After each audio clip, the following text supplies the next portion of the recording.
Willkommen zu Frequent Traveler TV. Heute Abend wieder mit einer frisch gepressten Folge für euch von hier aus dem Studio.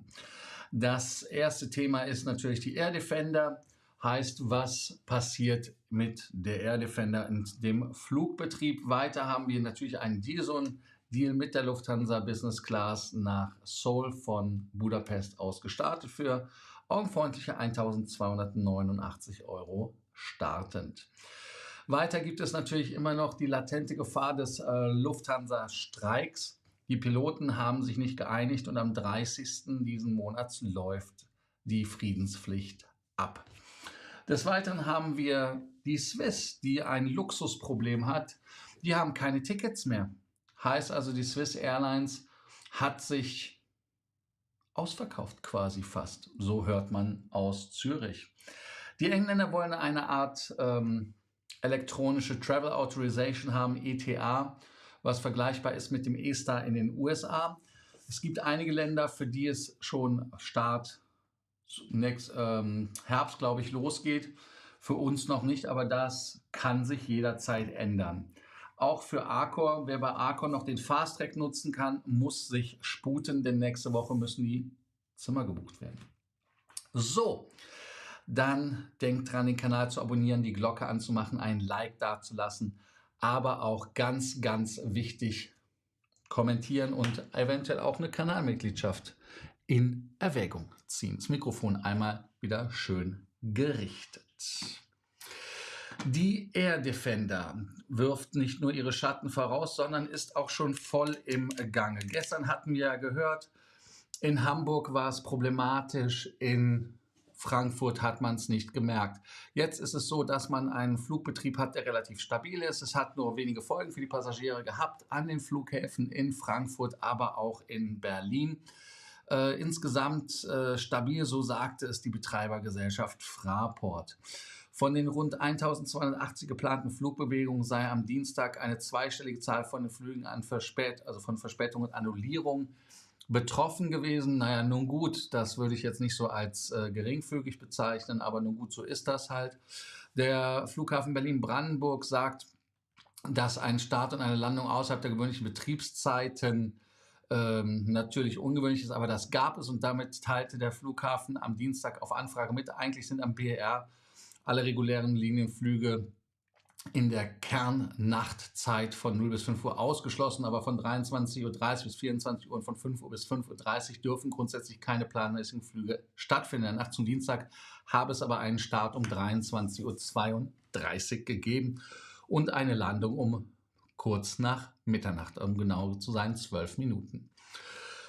Ja, eigentlich keine großartigen Meldungen. Ich weiß gar nicht, was unser Kollege Sascha, der nach Riga geflogen ist, was er erlebt hat, ob er auch diesen Haken fliegen musste, den ich euch gestern gezeigt habe, den Tore geschickt hatte, oder aber ob es da eine andere Neuigkeit gibt. Kein Feedback gehört.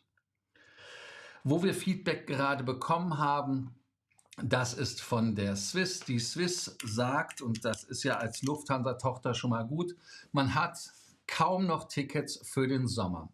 Heißt also, dass man im Sommer dort kaum noch die Tickets hat und in die Hochphase 2023 startet.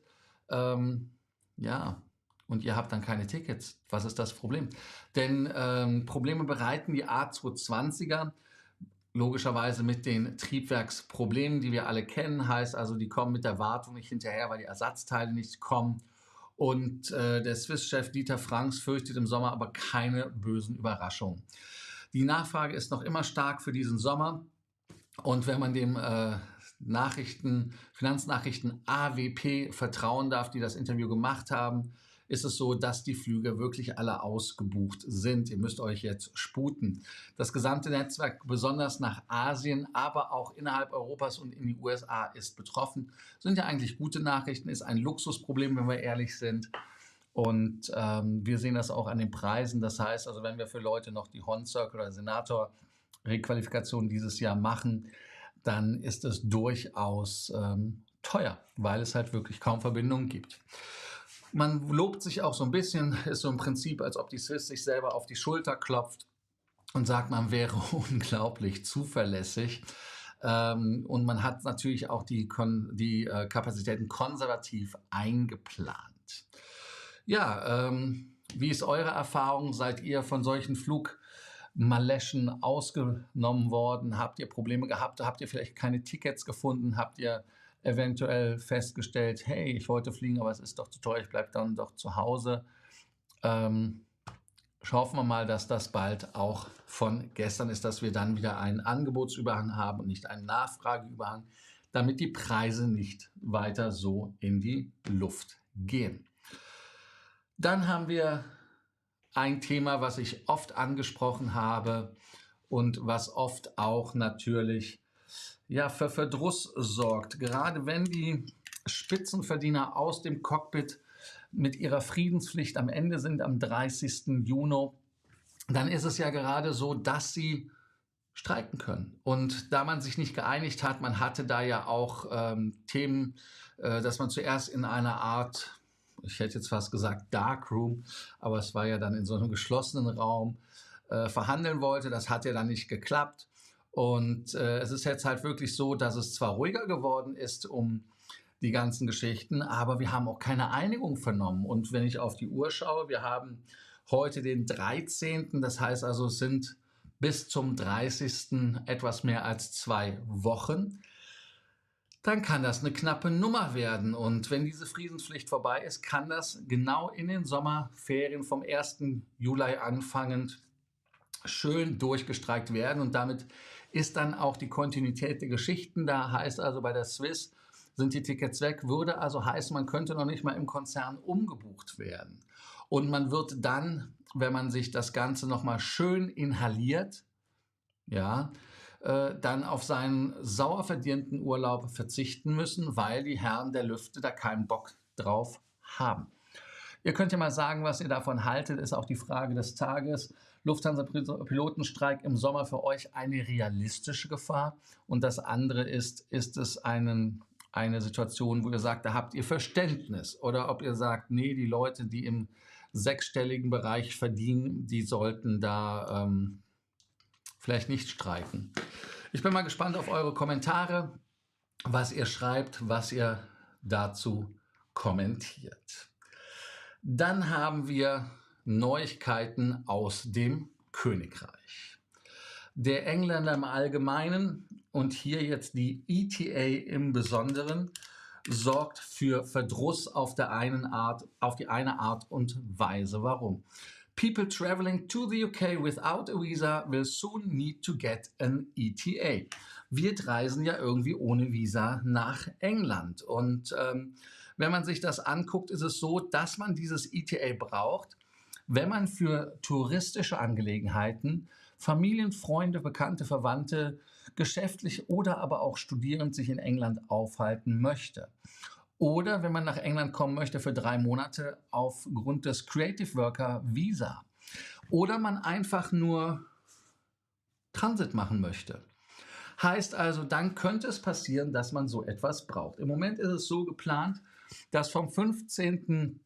November an dieses gebraucht wird, wenn man ein Katari ist. Also das heißt, für die Katari fängt das an und man muss ab dem 25. Oktober sich dafür bewerben.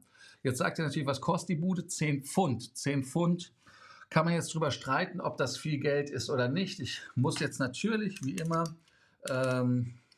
gucken, wie viel das ist. Ich habe es nicht umgerechnet. Es sind 11,68 € laut aktuellem Kurs. Am 22. Februar folgen die Freunde aus Bahrain, Jordan und dann Kuwait, Oman, Saudi-Arabien und natürlich auch aus den UAE. Wer sie nicht braucht, sind Leute, die einen englischen oder einen irischen Pass haben, eine Arbeitserlaubnis haben oder einen Studienplatz haben oder einfach ein Visum haben. Oder wenn man ein legal Resident ist von Irland, Guernsey, Jersey oder Isle of Man. Wer sagt uns, dass sie nicht so einen Quatsch auch für uns einführen? Das heißt also, wenn wir mal auf einem billigen Ticket von Deutschland nach London und dann von London aus starten wollen, dann bräuchte man nochmal eine 11,68 € Investitionsstand heute. Wenn Sie sagen, deutscher Pass, österreichischer Pass, Schweizer Pass, Du musst auch zahlen, weil in Amerika müssen wir schon zahlen. Die Leute müssen ja auch bei uns, glaube ich, Eintritt zahlen. Das ist wie beim Disneyland, damit man halt weiß, wer kommt. Auch hier natürlich euer Kommentar, was ihr davon haltet, was ihr davon denkt, ob ihr sagt, dass so etwas hübsch ist oder ob so etwas verboten gehört. 11 Uhr 20, 11 Uhr sage ich schon, 11 Minuten 20 Sekunden. Da gibt es natürlich dann erstmal die erste Warnung. Und zwar für alle die den Arcor Fast Track machen wollen. Der Arcor Fast Track war natürlich ein spezieller, aber ich sage es deshalb, weil es jetzt demnächst ausläuft.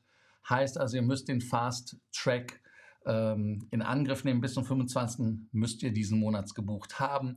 Wer ein Silber hatte, kann sich hoch auf Gold, glaube ich, mit 7 Nächten zusätzlich pimpen. Und dann von Gold auf Platin geht es auch. Ich habe jetzt, ich glaube, 10 Nächte waren, aber ich habe es nicht ganz im Kopf. Aber man muss halt bei dieser Promotion schon einen Status haben. Wer es nicht hat, Bescheid sagen, dann können wir euch da auch helfen. Jetzt haben wir auch schon wieder 12:08 in die Sendung rein und dann gibt es natürlich auch einen Dealzone-Deal.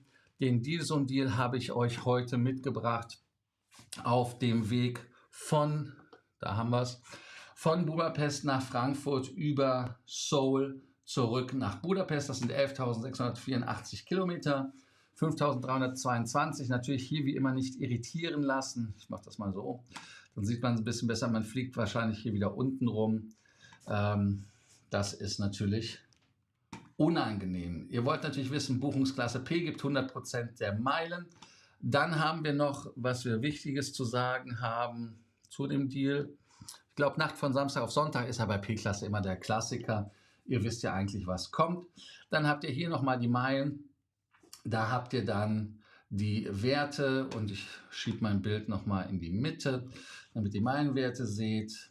Und zwar Air China 18.758, 14.570 bei Singapore, Miles Amor 12.118, bei der SAS übrigens auch. Aber denkt natürlich dran, bei Lufthansa kriegt ihr immer noch im Moment 25% Executive Bonus auf die Basismeilen. Und dann geht das natürlich weiter hier bis unten und wir haben dort natürlich wieder unsere klassischen Kollegen, die keine Meilen bringen. Asiana, Air New Zealand. Ihr seht es ja selber. Ist immer wieder beruhigend, ich sag's euch. Also für mich ist das Seelenbalsam, wenn Air New Zealand 0 hat, weil sonst bin ich irritiert. Gut, dann können wir nochmal die Frage des Tages aufwerfen. Und zwar ist die Frage des Tages hier ganz einfach gestellt. Lufthansa-Pilotenstreik im Sommer für euch eine realistische Gefahr? Ist der Streik so in Ordnung? Und da bin ich jetzt mal gespannt, was ihr dazu sagt und was ihr zu den heutigen Themen sagt und wie ihr euch dazu stellt. Deshalb gehen wir direkt in die Kommentarspalte rein und ja, geht direkt los. Hallo die Frau Ahlert, hallo Sven. Sven ist natürlich vom Streik nicht happy. Er sagt nix Streik. Mehr braucht man da ja nicht zu sagen. Ronny, hallöchen. Hallo Johann. Frau Ahlert hat auch eine Meinung, die sie kundtut, die sehr gut ist. Dass sie es kundtut, wenn zum allgemeinen Personalmangel noch Pilotenstreik ein Kofferdrama kommt, wird es ja wieder lustig werden. Im Sommer bitte nicht. Der Herr Franks von der Swiss hat gesagt, man wäre im Sommer vorbereitet. Also da sollte es nichts anbrennen lassen. Ich bin mal gespannt. Dann Kuckuck. Und dann geht es direkt weiter. Hallo from Downtown. Das ist die Love Defender. Ja, ich glaube, der Russe findet das gar nicht mal so lustig, weil die haben ja auch irgendwie eine Übung in der Baltischen See. Da gab es dann auch schon mal unschöne Situationen. Aber trotzdem nochmal einen schönen Abend an Thorsten. Und Jörg antwortet mit Emojis. Und wir haben hier natürlich nochmal die Kurve des Westens aus Istanbul. Flieger war trotz Air Defender pünktlich, das ist doch super. Aber ich glaube, nach Istanbul seid ihr quasi unten dran rumgeflogen, mehr oder weniger. Thorsten fliegt zum Glück mit Emirates. Hallo Frank. ist im Oktober, hofft, dass alles bis dahin geregelt ist. Heute Morgen EWR Fra-Bremen pünktlich angekommen und Erfinder nicht bemerkt. Gut, das ist sehr schön. Hallo Tore und hallo Frank, hallo Matthias. Tore macht den Ausblick, ich mache das mal in die Mitte, hier in Nordfriesland schon sehr zu hören, oft zu sehen. Ja, da auch einen Knall gehabt, also dass da irgendeiner Überschall gegangen ist, weil das soll es ja auch irgendwie geben. Wenn der Streik kommt, sagt Ingo, dann kommen die Passagiere auch bei anderen Gesellschaften unter und bleiben dann auch dort. Ja, da bin ich mal gespannt, was da passiert. Das ETA ist ein Grund, London zu meiden. Gut, ich sage jetzt mal so, 11,68 € ist jetzt nicht so. Man muss auch gucken, wie lange das Ding gilt. Aber es ist halt wesentlich mehr Aufwand. So, solange der Lufthansa-Konzern keinen Schritt auf sein Personal zugeht, wird es keinen Frieden in der Lufthansa geben. Wie schon Akbar al-Bakr gesagt hat, dann nutzt der LH auch keine Hautcreme. In 2 Wochen Stammtisch Frankfurt mit neuer Location. Genau, da gehen wir dahin, wo Tore uns hingeschickt hat. Wenn ich Tore richtig verstanden habe, hat er uns in dieses Steakhouse eingeladen. Ich muss das aber nochmal mit ihm zurück bestätigen und rückbestätigen lassen, ob das auch richtig verstanden worden ist. Fliegt jemand aus München zum Stammtisch nach Frankfurt? Dann könnt ihr vielleicht Ronny helfen. Und Tore, leider keinen Knall. Also entweder Tore hat keinen Knall, er hätte ihn gerne gehört. Das ist doch ein schönes Schlusswort für die heutige Sendung. Ich danke euch, dass ihr heute wieder dabei wart bei Frequent Traveler TV. Ich bin fleißig am Schneiden, das Finnair-Interview. Und da gibt es dann Überraschungen und Aussagen zu Finnair Plus und die eine Finnair Plus Karte haben. Denkt dran, den Kanal zu abonnieren, die Glocke anzumachen, ein Like dazulassen und vor allem unten zu kommunizieren und Kanalmitgliedschaft. T-Shirts machen wir jetzt auch demnächst fertig. Ich konnte übrigens noch einen geileren Preis besorgen. Es wird spannend und ernst. Jawohl. Gut. Hier, da bin ich froh, dass Sven das auch so verstanden hat mit der Einladung ins Steakhouse. Da bin ich froh, dass ich nicht alleine war mit meiner Wahrnehmung. Gut, Freunde der gepflegten Gastlichkeit. Dann bis morgen in Alter und in Frische. Like, Kanal, ich habe alles gesagt. Bis morgen und ansonsten bei Sorgen extra Nöten diese Nummer. Also, bis dann. Ciao, ciao.